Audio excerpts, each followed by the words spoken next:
C'est un degré de coopération militaire jamais atteint auparavant entre Alger et Moscou. Pour la première fois, l'Algérie accueille sur son territoire un exercice conjoint avec la Russie. Baptisé Bouclier du désert 2022, l'opération doit se terminer le 28 novembre prochain.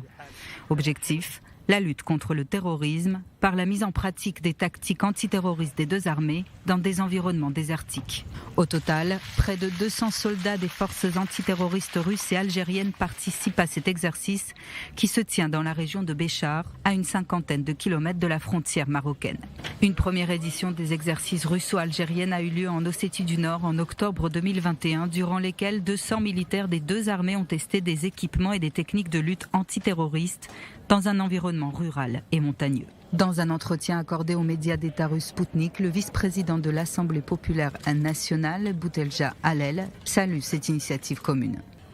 L'Algérie acquiert des armes russes de manière permanente et en grande quantité. En conséquence, les relations entre les deux pays ont été et resteront stratégiques pendant de nombreuses décennies.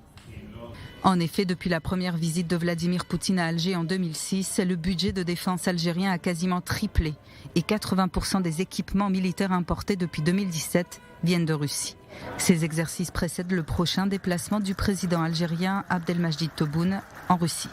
De son côté, la porte-parole du ministère russe des Affaires étrangères a souligné que ces manœuvres conjointes ne visaient aucun pays tiers, alors qu'elles se déroulent à proximité du Maroc, pays avec lequel l'Algérie entretient des relations houleuses.